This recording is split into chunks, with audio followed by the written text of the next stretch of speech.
À l'ère du Bénin révélé, les dernières élections communales ont consacré l'élection à la tête du premier arrondissement de la ville de Boycon, un nouveau dirigeant. Il a pour nom Modeste Germain Yao. Il est acteur politique et membre influent du bloc républicain. Mesdames et messieurs, bienvenue donc sur votre émission Entretien d'Afrique. Monsieur Yao, merci également d'avoir accepté notre invitation. Merci, cher journaliste. Eh bien, avec vous, nous parlerons de politique nationale, décentralisation, mais également de la vision prospective pour le développement de la ville Carrefour. Mais aussi, il sera question de vos ambitions pour la ville de Boycon, vous qui êtes une personnalité quand même très appréciée par les populations. Merci. Alors, toujours fidèle au rendez-vous, je suis avec Aboubacar Takou, journaliste au quotidien béninois Libéré. Merci pour la confiance renouvelée. Merci, cher confrère, et merci, chers téléspectateurs, de nous faire confiance. Alors, vous avez l'honneur pour aborder les questions quand même assez intéressantes avec notre invité. Monsieur Germain Yao, vous êtes une personnalité politique atypique, c'est-à-dire pas assez connue du grand public, mais assez aimée des populations de Boycon. Pour l'occasion, je souhaiterais que vous-même vous vous présentiez à nos téléspectateurs pour qu'on sache à qui on a affaire dans le fond. Merci, monsieur Takou, grand journaliste, très excellent journaliste connu du public béninois. Je vous remercie pour cet honneur que vous m'accordez en m'invitant pour parler un peu des questions importantes sur cette émission. D'entrée de jeu, je dois rendre grâce à Dieu.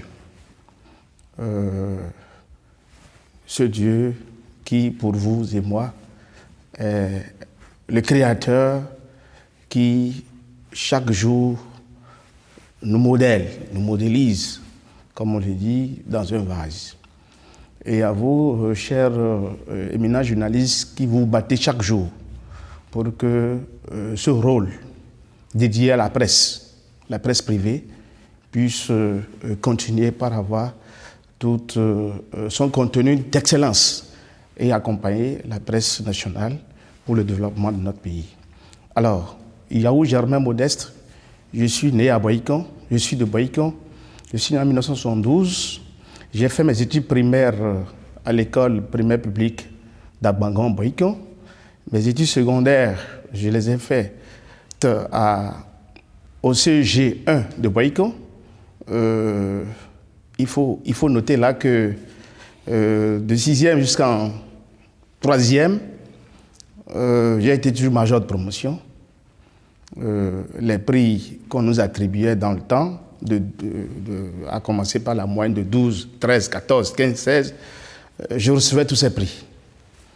Et après le BPC, en 86-87, j'ai entamé la seconde C au CEG de Boycon et j'ai terminé au lycée au fond d'Abomey parce que le second cycle de Boycon ne disposait pas de la série C.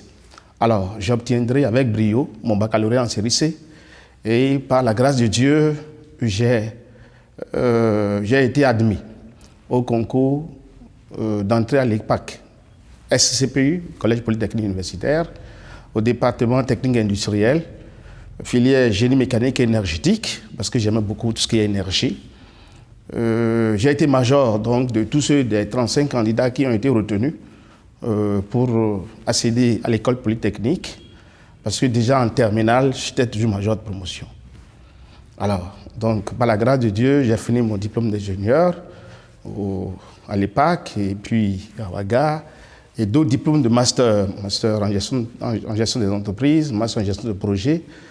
Et aujourd'hui, je suis opérateur économique, ingénieur polytechnicien. J'ai fondé et je me bats tous les jours pour développer cette entreprise que j'ai créée. Voilà un peu mon parcours.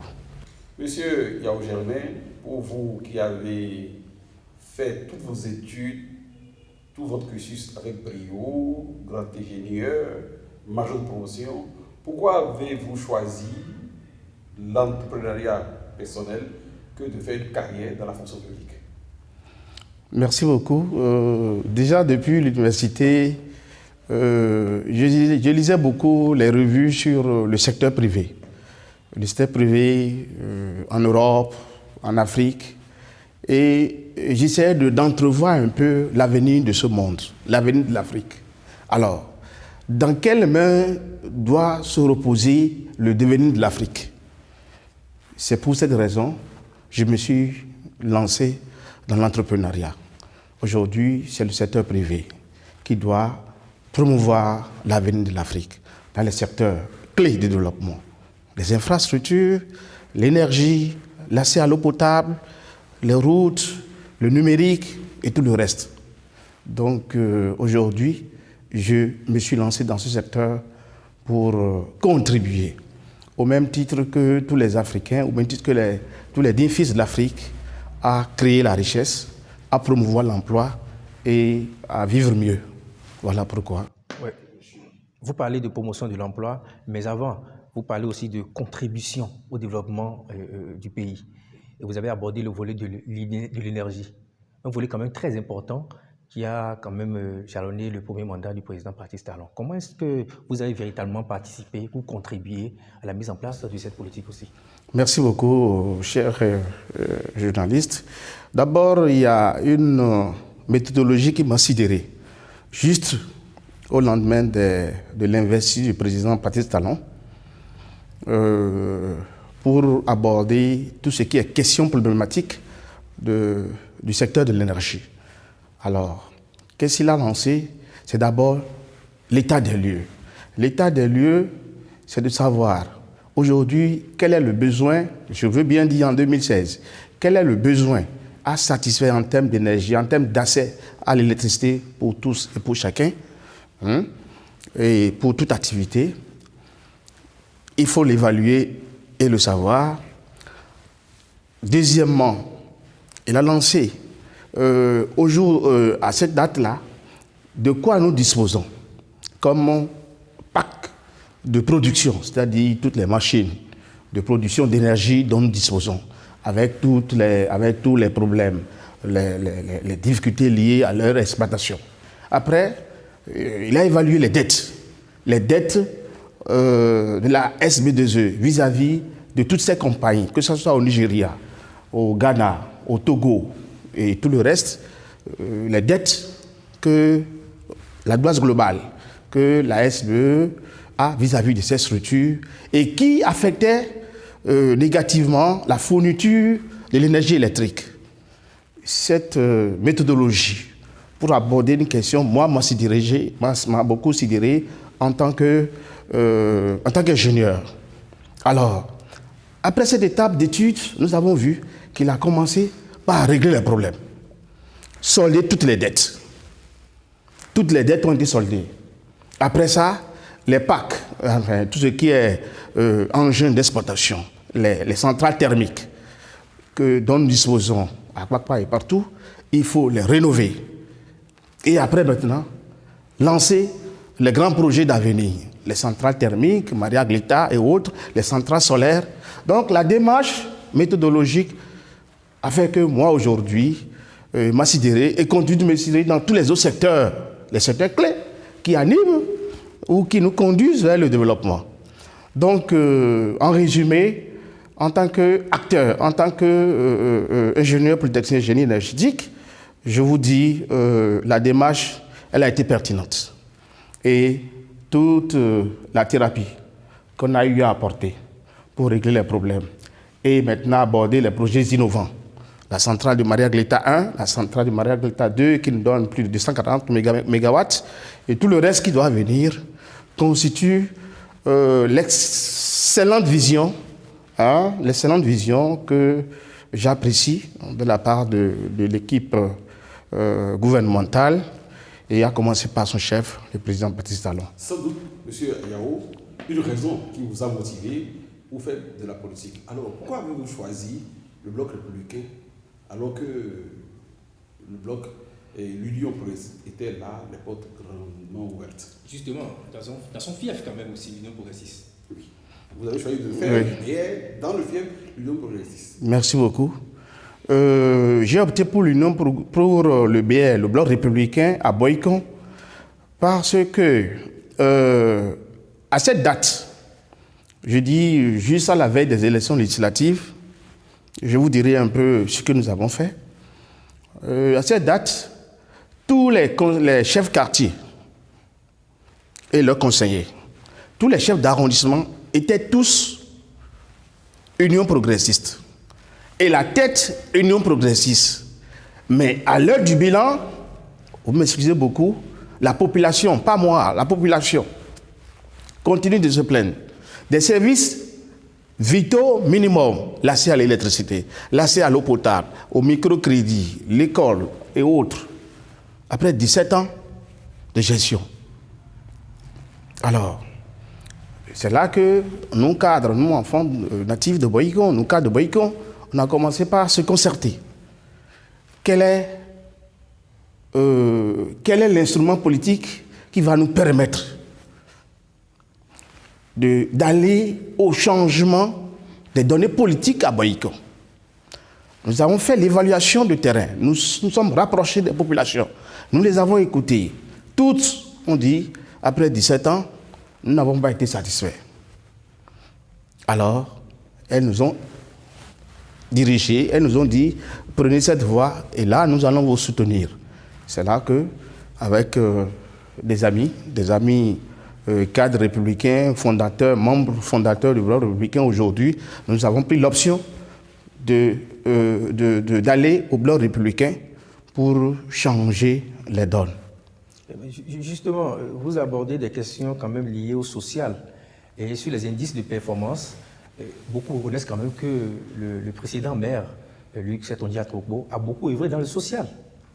Oui, c'est le lieu de remercier et de saluer vraiment le leadership du maire Luc Setondia-Trokbo, qui a beaucoup fait. Mais vous devez savoir que les populations sont restées insatisfaites. Alors, il était question de reprendre l'étude globale de la problématique de développement de Boycon dans tous les secteurs, le foncier, le social, l'économique, la mobilisation des ressources financières, les impôts fonciers et tout le reste, la santé, l'éducation. Il fallait reprendre toutes ces études et voir la bonne thérapie que l'administration locale devait pouvoir administrer. Alors, c'est une question qui revenait à des cadres de certains niveaux. Alors, j'ai rejoint des amis qui étaient dans le combat. Moi, opérateur économique, je les ai rejoints et nous avons commencé par travailler. Je ne veux pas dire que le maire Setondia-Trokbo, c'est parce qu'il a certainement bien travaillé qu'aujourd'hui, il se retrouve à la tête de la mairie de Cotonou. Monsieur Ayaou, vous étiez pressenti pour être sur la liste, pour être candidat aux élections législatives dernières. Ça n'a pas été le cas. Dans le même temps, on a ouï dire que tous les conseils de Boycon s'apprêtaient pour vous élire à la tête de cette commune. Seconde fois encore, ça n'a pas été le cas. Est-ce que vous ne ressentez pas un regret d'avoir tout donné au BR? C'était quand même 13 conseillers sur 20, sur les 20 élus par le BR. Oui, non, ce n'est pas du tout un regret. J'ai appris à persévérer, moi, dans toute ma démarche, globalement, en termes d'accomplissement de soi et de développement de ce que j'entreprends.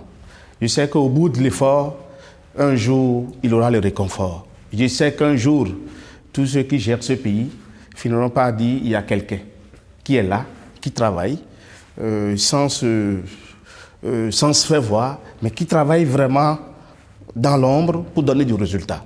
C'est ce que j'ai fait. Je soutiens le président Talon parce que vraiment, en termes de vision et en termes d'action concrète, pour que le Bénin, tout le peuple béninois, ait accès aux services minimaux, vitaux, tels que l'électricité, l'eau potable, l'Internet, les cantines scolaires pour les enfants, l'éducation technique que je salue encore au passage, parce que dans toute l'Afrique, je suis en train de constater que c'est ce président qui est le seul qui s'engage dans ce grand risque. Faire en sorte que le polytechnique ou la technique, on l'installe dans toutes nos villes pour que l'orientation de l'éducation aujourd'hui soit beaucoup plus axée sur la technique, pour valoriser à la sortie donc, du cursus scolaire vraiment du pratique, du savoir-faire, contre l'emploi, contrairement à ce que nous avons vécu jusqu'à aujourd'hui. Et je le salue et je l'encourage dans cette démarche. C'est une bonne démarche. Je me rappelle bien, à la sortie de la Deuxième Guerre mondiale, l'Allemagne, qui a été grande perdante de cette guerre, a fait l'option d'utiliser les cadres de bas niveau, les cadres de niveau CAP, niveau DTI, pour reconstruire l'industrie. Pour reconstruire l'industrie, contrairement à d'autres pays qui pensaient que c'est les docteurs, c'est l'université qui pouvaient faire l'affaire. Donc, on a utilisé ces cadres-là et l'industrie allemande a été complètement reconstruite. Et c'est ceux-là qui, avec des cours du savoir-faire pratique, animaient l'université.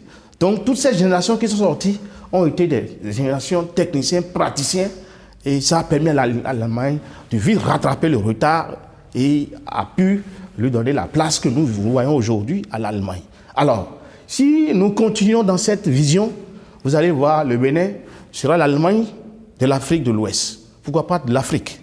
Alors, donc, je reviens à cette question pour dire que, à la veille des élections législatives à Boïcon, il était question, de façon officielle, d'animer une seule direction de campagne.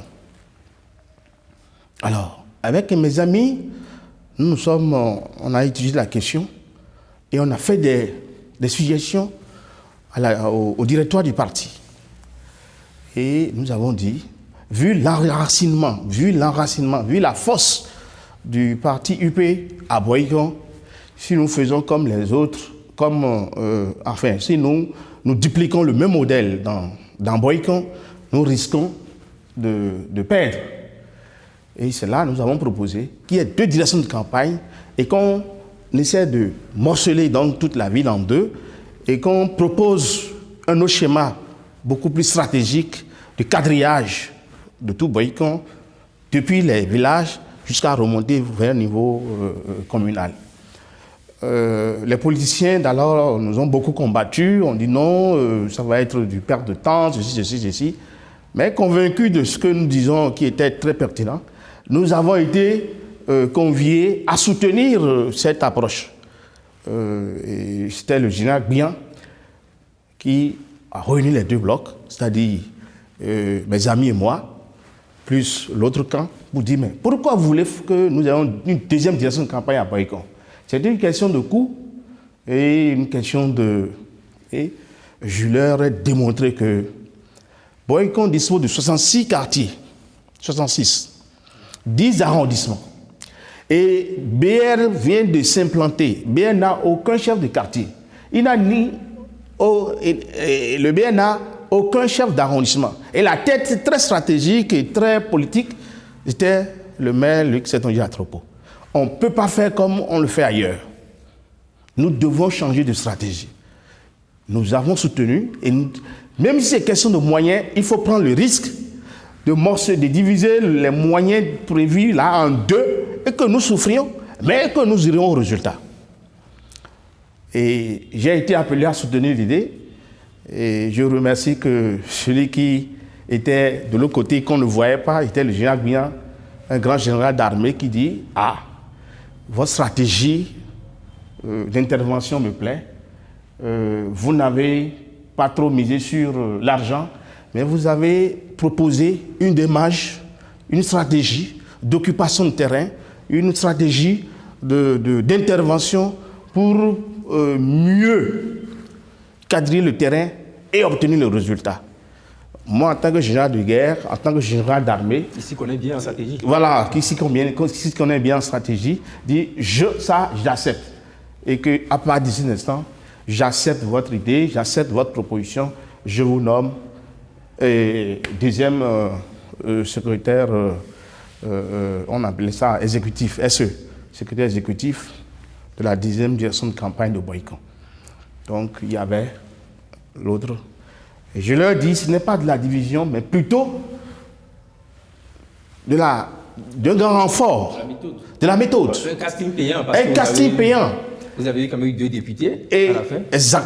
exactement les résultats. Puisque nous travaillons dans l'ombre, on ne se fait pas voir, on ne faisait pas de tapage.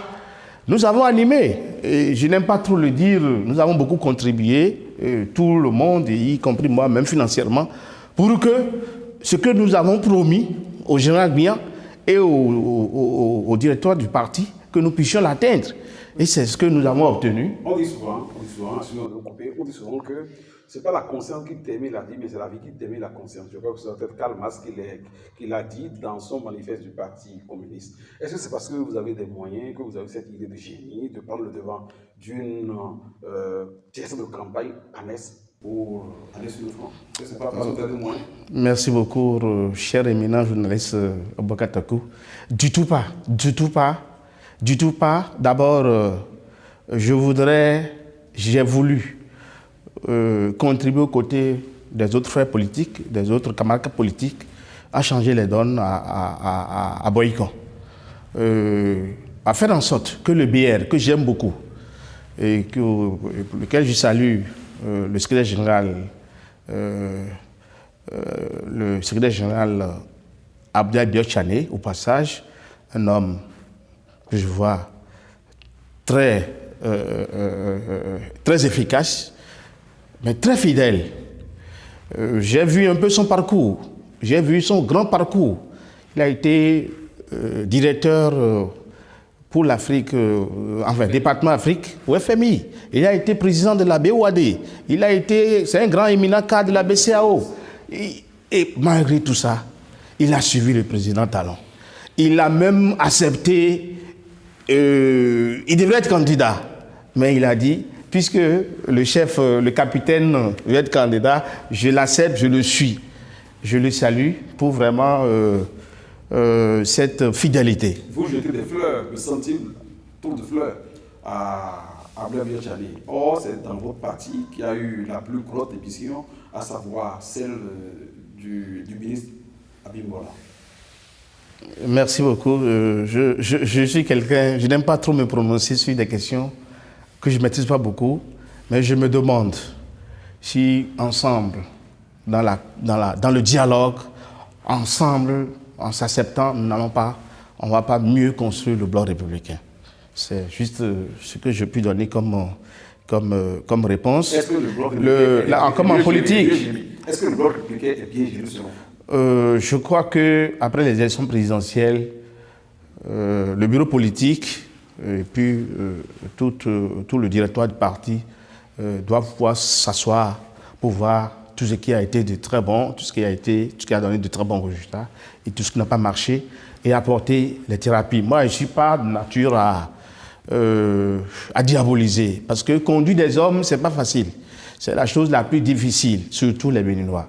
Si aujourd'hui, le président Talon est allé jusqu'à désigner le bloc républicain comme son parti, comme le premier parti qui doit l'amener aux élections, moi je dis, nous avons déjà quelque chose d'attrayant et de positif. Non, vous avez dit, vous dites qu'il a désigné le bloc républicain comme le premier parti, alors que c'est l'UP qui l'a choisi sa commissaire.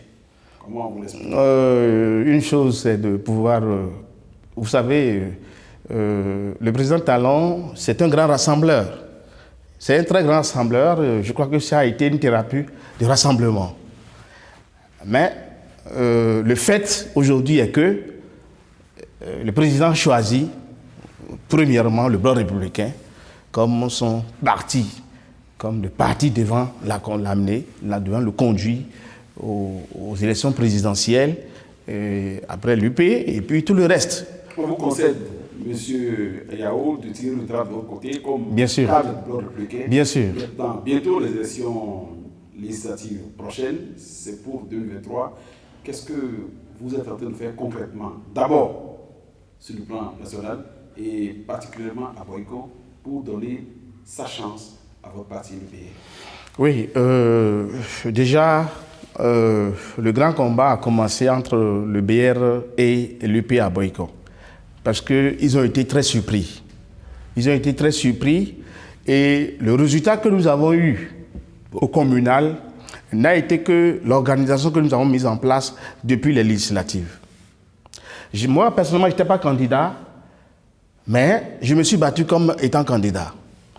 Et je me dis, c'est comme ça, nous politiques, nous devons désormais nous comporter pour donner vraiment l'exemple.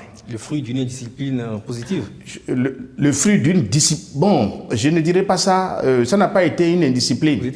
Vous voyez, beaucoup prennent des propositions, des suggestions d'amélioration, des stratégies et autres comme une indiscipline. Or, étant des êtres humains, des cadres pensants, tout ce qui vient de nos dirigeants, nous pouvons contribuer. Nous pouvons proposer des améliorations. Non pas pour dire non, nous ne sommes pas d'accord. Et même au prix de rester, je ne sais pas, de rester, c'est-à-dire ne pas nous cantonner sur les aspects financiers et voir quelle démarche entreprendre et développer pour qu'il y ait le résultat. C'est ce que nous avons fait en 2019. Nous avons dit, l'UP dit, nous aurons 4 députés. Le BR n'aura rien. J'ai dit, ça ne sera pas à Boycon. Non, ça ne sera pas à Boycon. Nous sommes mis dans le combat. Finalement, on a eu des députés. L'UP a eu des députés. Et nous avons dit, ce que nous avons mis en place, vous allez voir les résultats au communal. Et c'est ça qui a fait que nous avons eu 19 conseillers. C'est la même stratégie. Nous n'avons pas laissé le terrain. Nous avons continué par occuper le terrain, à travailler, à aller vers nos parents. Et au communal, toutes les stratégies, toutes ces interventions, tout le travail, le quadrillage que nous avons mené depuis les législatives jusqu'à la fin des élections communales a payé le prix. Le bloc républicain a renversé l'UP.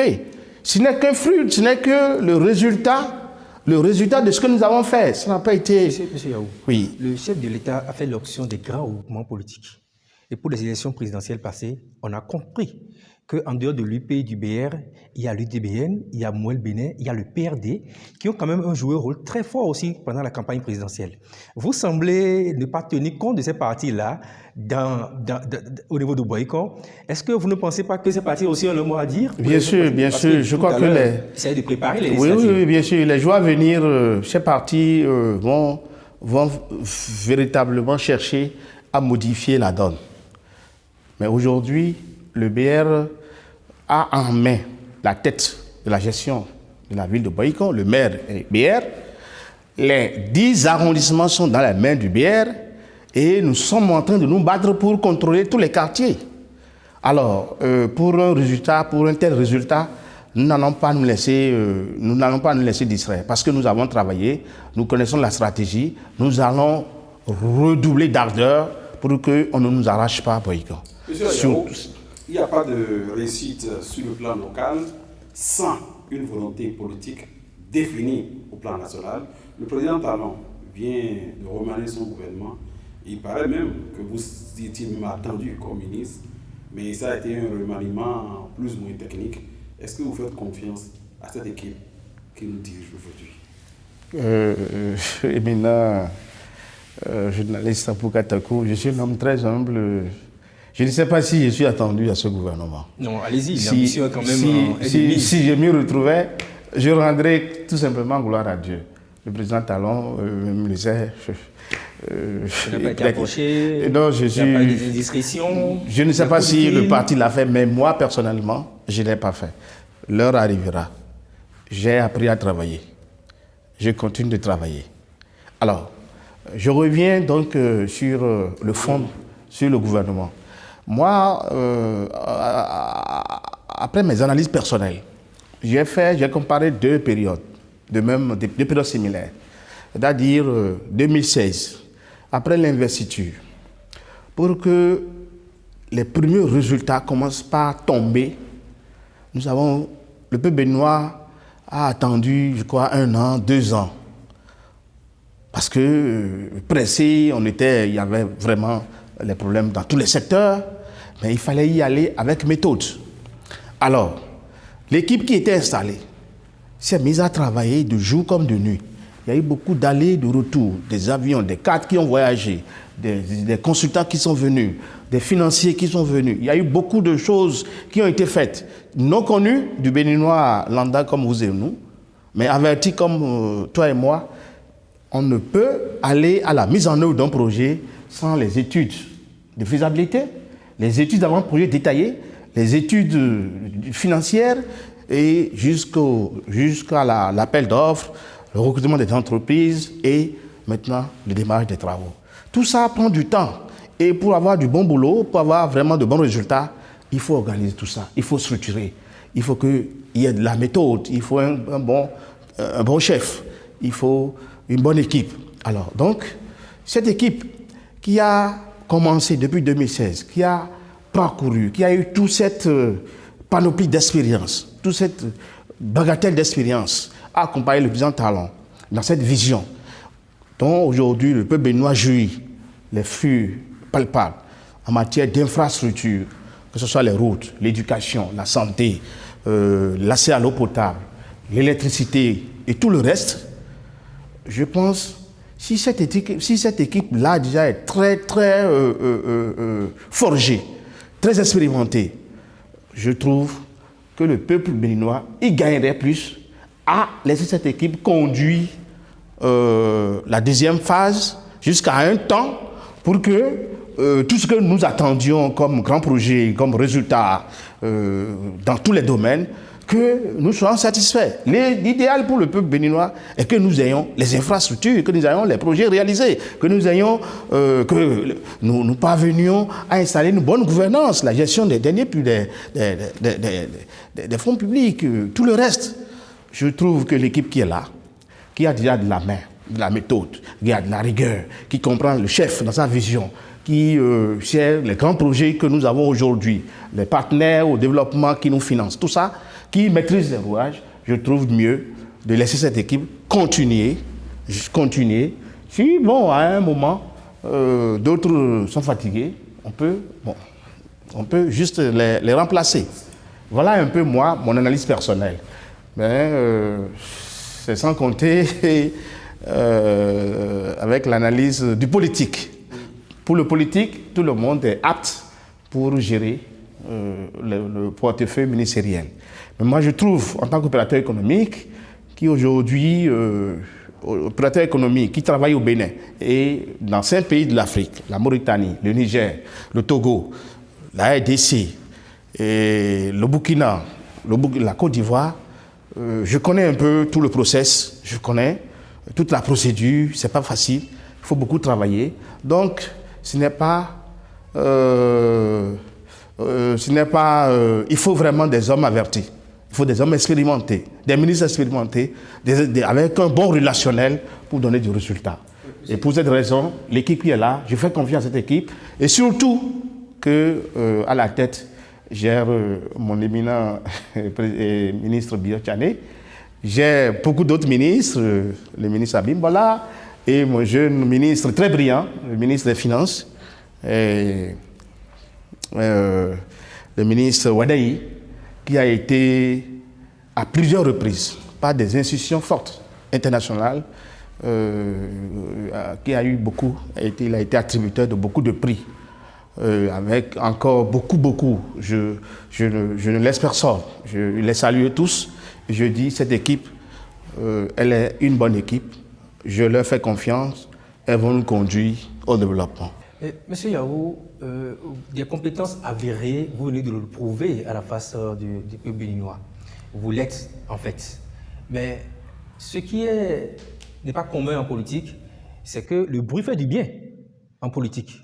Et vous avez choisi véritablement mettre toutes ces compétences-là sous veilleuse et choisi de travailler dans l'ombre, alors qu'on attend des résultats, on attend de savoir véritablement qui a contribué à quoi pour le développement de nos communautés. Pourquoi ce choix de l'ombre, de la discrétion? Merci vraiment. Je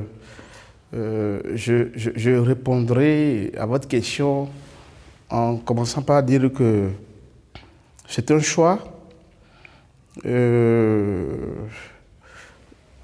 dans le déroulement du process de ce choix, nous sommes en train de nous rendre compte que le politique béninois ne fait pas trop de cadeaux à ceux qui travaillent dans l'ombre.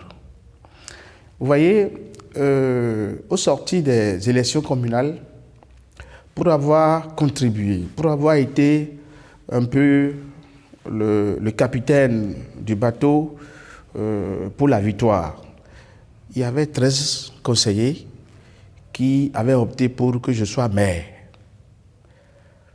Mais si j'avais fait beaucoup de communication, beaucoup de bruit, beaucoup de tapage, beaucoup de consultations à gauche, à droite, peut-être que je serais aujourd'hui maire. Parce que je suis 19. Si vous avez 13, après 14e, le 14e nous a rejoint, vous avez la majorité. Pour nous, tout ce qui se fait de bien, non seulement est apprécié de la population, est apprécié de tous les hommes politiques, mais aussi de là-haut. Mais nous nous sommes rendus compte que pour discipline du parti, ça je tiens à le dire, pour discipline du parti, il y a eu des directives, il y a eu des principes qui, dans le temps, clairement disaient c'est le parti qui désigne celui qui doit être maire. Et à cet instant, nous nous sommes effacés. Nous nous sommes complètement effacés. Mon frère qui est là aujourd'hui, maire, je le soutiens à 100%, je l'accompagne.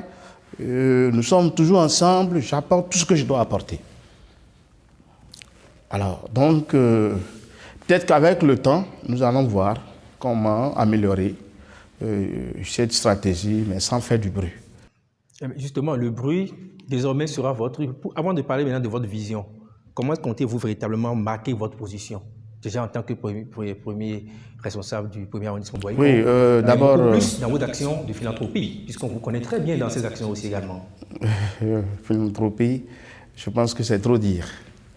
Je suis de Boycon, je suis de parents modestes. J'ai grandi dans cette ville. Et toute ma prière est que cette ville se développe.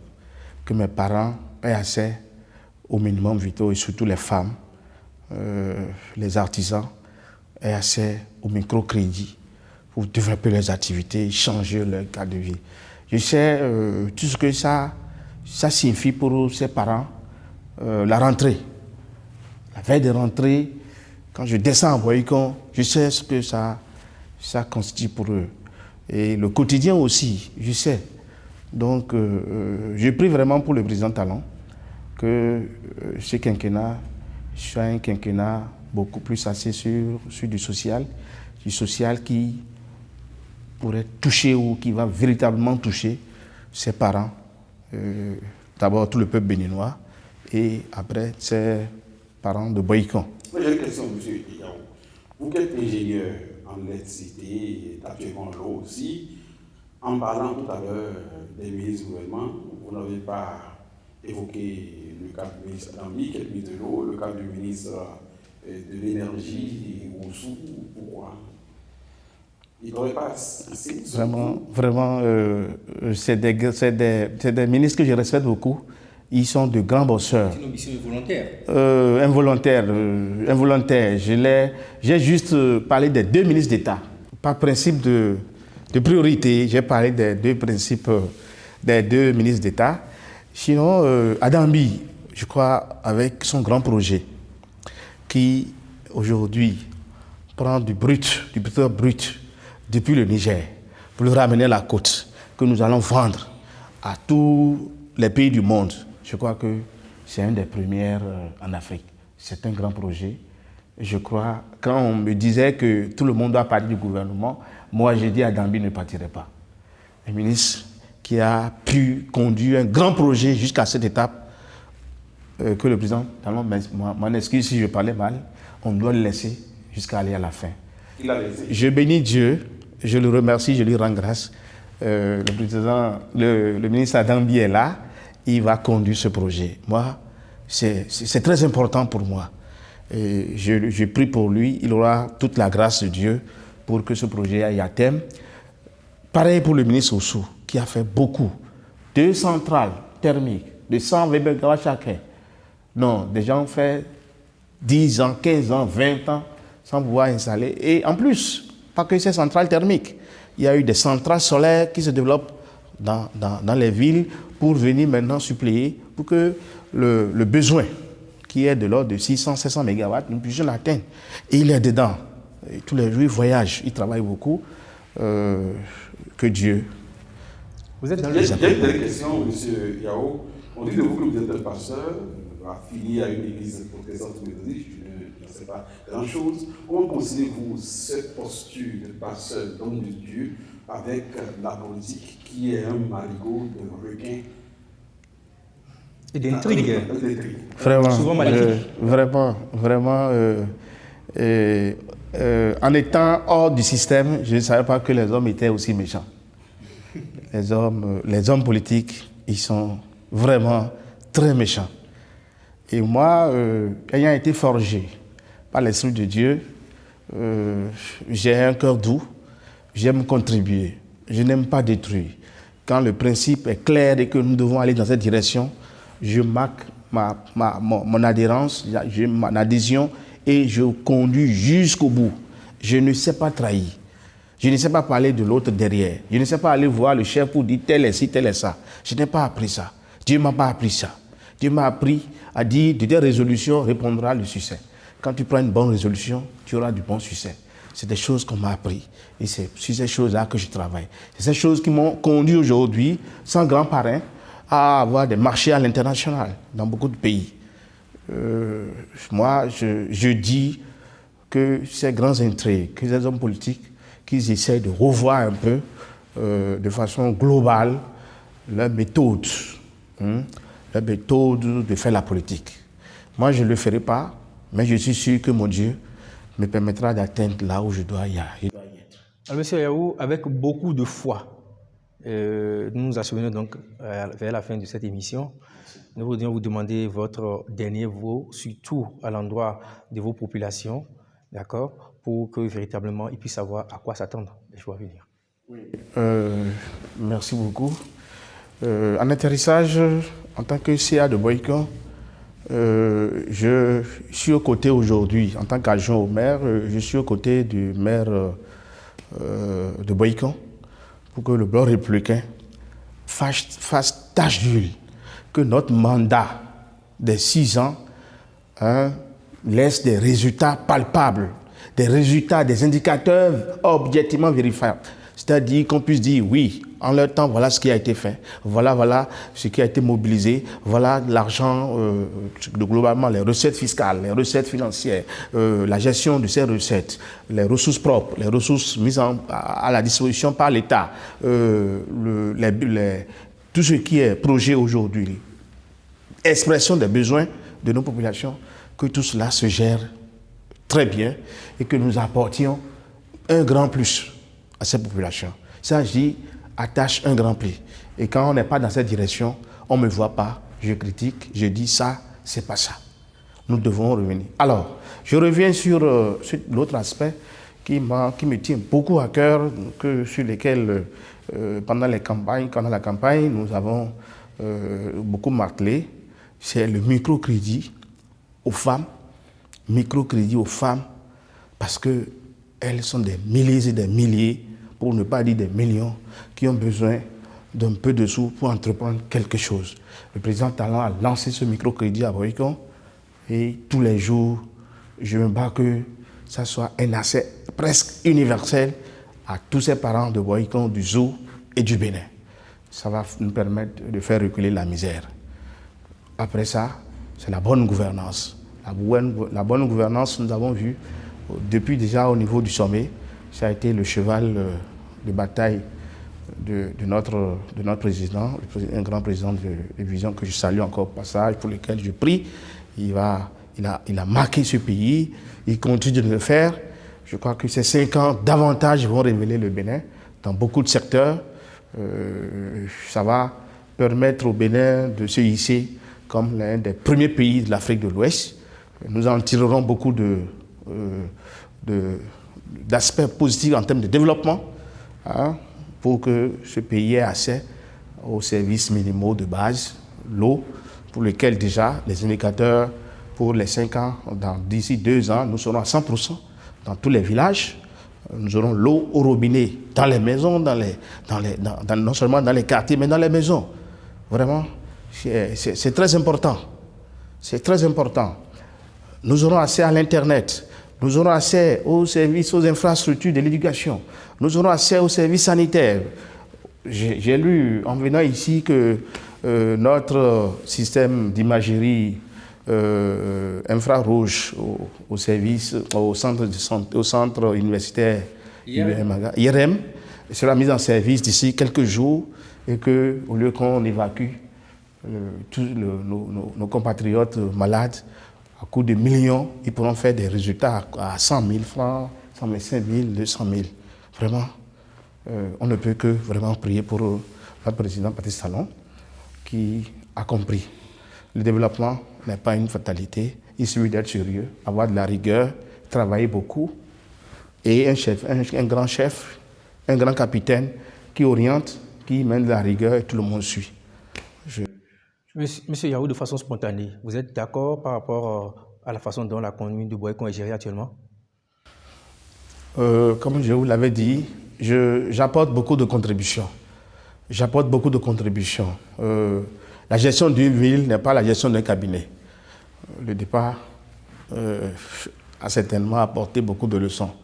Nous sommes dans cet apprentissage, nous avons fait les premiers mois d'apprentissage et aujourd'hui, nous consolidons les leçons et nous revoyons les indicateurs, nous revoyons les stratégies, nous revoyons tout ce qui est politique pour que les mois à venir, ça se sente davantage, que nous ayons plus d'efficacité, plus de performance et que ceux qui ont perdu, qui pensent qu'ils vont revenir les élections prochaines, qu'ils ne puissent jamais nous détrôner. Et ils ne pourront pas.